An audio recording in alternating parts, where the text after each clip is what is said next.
Bonjour à tous, j'espère que vous allez bien. Quelques nouvelles des États-Unis. Réveillon terrible à la Nouvelle-Orléans. Encore un attentat islamiste apparemment. On a le drapeau de l'ISIS, on a des explosifs, on a un monsieur qui a un patronyme musulman, qui est né américain, qui a servi dans l'armée américaine, mais qui a un patronyme musulman. Donc, tout indique un attentat islamiste. À 7 heures, il n'y a pas eu de revendication, mais le message est bien passé auprès de la population. Donc encore un jour, alors d'abord une pensée pour les victimes, les morts et les blessés. Les morts et les blessés, parce que la mort à la limite est une libération, mais rester blessé gravement après avoir été écrasé par un pick-up, c'est terrible, c'est horrible. Donc une pensée pour les victimes.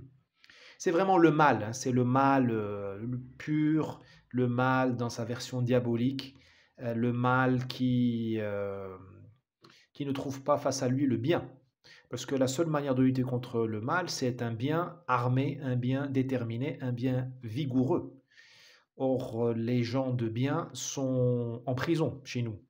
Soit ils sont en prison domiciliaire, on leur a dit de la fermer parce que ce sont soi-disant des réactionnaires ou des gens qui font le jeu de qui vous savez.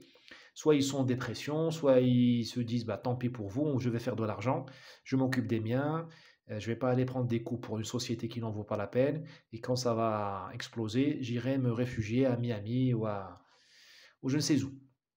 Donc le mal, bien sûr, avance. Il avance sur le recul du bien. Ce mal aussi fait du mal aussi, on va dire comme ça, aux musulmans. Encore une fois, il sera difficile d'être musulman aux États-Unis et dans le monde occidental en général, puisque l'amalgame est fait, la stigmatisation est faite, c'est naturel, puisque l'être humain est une machine à stigmatiser. Nous ne serions pas arrivés au stade où nous sommes arrivés aujourd'hui si nous n'étions pas une machine à stigmatiser, parce que la stigmatisation est une sorte de principe de précaution. Si un loup a mordu mon mouton, il y a une fois, je ne vais pas attendre la deuxième, la troisième fois pour me méfier du loup. Je crée une loi qui peut être fausse ou partiellement vraie, qui dit que tous les loups sont dangereux. Charge au loup de me prouver qu'ils ne sont pas dangereux. En attendant, je sauve mon troupeau et ma peau, parce que les loups, vous le savez, peuvent apprécier la viande humaine. Vous voyez ce que je veux dire? Donc il ne faut pas reprocher aux gens de stigmatiser, même si le racisme est une chose qui pour l'avoir vécu aussi, hein, c'est une chose qui est sale, et brutale et réellement injuste, et je déteste l'injustice, mais c'est normal que l'islamophobie, je sais pas quoi, la méfiance par rapport à l'islam et les musulmans se propage. J'en suis victime moi-même. Et je n'ai aucune intention de changer de patronyme, donc je continuerai à être victime de l'imbécilité, du mal, de la méchanceté, comme l'a dit Trump, de la méchanceté de certains musulmans qui provoquent le racisme, qui amplifient le racisme. Mais une fois qu'on a dit ça, il faut aussi dire il faut aussi pointer du doigt l'extrême silence des communautés musulmanes dans le monde, des musulmans du monde, des musulmans d'Occident, qui ne sont pas capables, à part quelques minorités, qui d'ailleurs ne sont jamais relayées par les médias dinosaures, les médias mourants, les médias mainstream, hein. On ne relaie que les tarés, les dingues, avec des casiers judiciaires longs comme le bras, ou des dents en or, ou des gourmettes en or, ou qui disent n'importe quoi. Ceux-là, on les relaie. Ou ceux qui crachent sur l'Occident. Mais on ne relaie pas ceux qui disent la vérité que je vais dire, c'est qu'il y a une responsabilité du monde islamique, de la civilisation islamique dans l'islamisme. Il ne faut pas dire que ce ne sont pas des musulmans. Il ne faut pas dire que ISIS, ce ne sont pas des musulmans, que les islamistes ne sont pas des musulmans, c'est ridicule. Il faut dire qu'ils appartiennent à la communauté musulmane, ils boivent de la source de l'islam, et ils sont dans l'erreur, ils sont dangereux, ils sont méchants, mais il ne faut pas dire que ce sont des extraterrestres ou que ce ne sont pas des musulmans. Non, ils participent à l'islam. L'islam est une grande famille. La meilleure image pour comprendre l'islam, c'est l'image d'une famille, une grande fratrie, un clan. Bah, dedans, vous avez des gens bien, des gens moins bien, vous avez des gens dynamiques, des gens moins dynamiques, vous avez des gens doux, des gens cruels, vous avez des gens qui en veulent des gens et des gens qui en veulent moins, vous avez des vieux, vous avez des jeunes, et vous avez des gens avec qui vous voulez passer une soirée, d'autres avec lesquels vous ne voulez même pas passer une minute. Les islamistes, en général, et j'inclus dedans Daesh et l'ISIS, c'est la même chose, les islamistes sont cette partie de la famille que vous n'aimez pas beaucoup. Mais qui est votre famille? Parce qu'elle est votre sang, et elle est dans une certaine orthodoxie islamique. Ces gens-là appliquent les textes. Appliquent les textes. On va pas, on va pas, on va arrêter de se mentir. Ils lisent les textes. Ce sont des orthodoxes. Ce sont des orthodoxes. Ce sont des fondamentalistes. Alors, virgule, barre de fraction, virgule, sadique, pervers, méchant, des voyous. Mais il n'empêche, ils ont un fondement islamique. Ce serait extrêmement malhonnête, et d'ailleurs la plupart des gens sont malhonnêtes, de dire qu'ils n'ont rien à voir avec l'islam. C'est malhonnête. Ce ne sont pas des hindous, des hindouistes qui ont leurs fanatiques, n'ont rien à envier aux fanatiques islamiques. Hein. Ce ne sont pas des Sibériens, ce ne sont pas des Mongols, ce ne sont pas les membres de la mafia mexicaine qui, là aussi, n'ont rien à envier à ISIS, ce que font les cartels du Mexique. Non, ce sont des musulmans. Et c'est donc, par conséquent, c'est aux musulmans aussi de dénoncer ça, de dire que ces gens-là me ressemblent, mais ce sont ma famille et je les renie, mais je sais que c'est ma famille. Euh, et donc je ne peux pas, parce que tant qu'on ne fait pas cette reconnaissance-là, on n'a aucune chance de les isoler de la communauté islamique.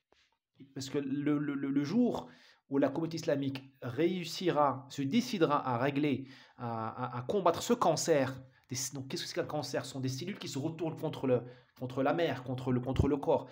Ben, si le monde musulman, le jour où le monde musulman se résoudra à vaincre ce cancer, là, nous aurons tous une chance de le voir sortir de l'histoire. Autre chose, l'islamisme est profondément musulman. C'est d'ailleurs un des instruments de l'expansion de l'islam. Dans la famille islamique, vous avez les gens bien et les gens moins bien. La même chose chez les chrétiens d'ailleurs, hein, toutes les religions, toutes les civilisations. Chez nous, les musulmans, ces gens-là, les gens moins bien, les méchants, les islamistes, et je sais que je fais là aussi un grand amalgame parce qu'il y a beaucoup d'islamistes avec lesquels on peut discuter, il faut être sérieux aussi. Mais il y a beaucoup de tueurs. Il y a beaucoup de tueurs. Hein. Les tueurs rendent service à la foi. Hein. Je mets des guillemets et des italiques, mais je le dis quand même. Les tueurs propagent la foi. Ils font le nettoyage ethnique préalable à l'islamisation générale des territoires. Vous voyez ce qui se passe au Moyen-Orient depuis 1000 ans. On est à la fin de la déchristianisation du Moyen-Orient. Par des pogroms, par des massacres de masse, par des migrations forcées, par des conversions forcées, la civilisation islamique a fini par déchristianiser le Moyen-Orient, qui jusqu'à hier, les années 40, 50, 60, est encore teinté de christianisme. Là, vous voyez la démographie syrienne, vous voyez les Coptes en Égypte qui continuent par millions à être chrétiens. Hein, je ne parle pas des premiers jours de l'islam, non. Le Moyen-Orient a gardé un vernis chrétien, un fond de sauce chrétien, si je puis m'exprimer ainsi, jusqu'à hier. Juifs aussi, mais surtout chrétiens. Vous le voyez en Syrie aujourd'hui. Le Liban, la Jordanie, l'Irak, tout ça. Bon.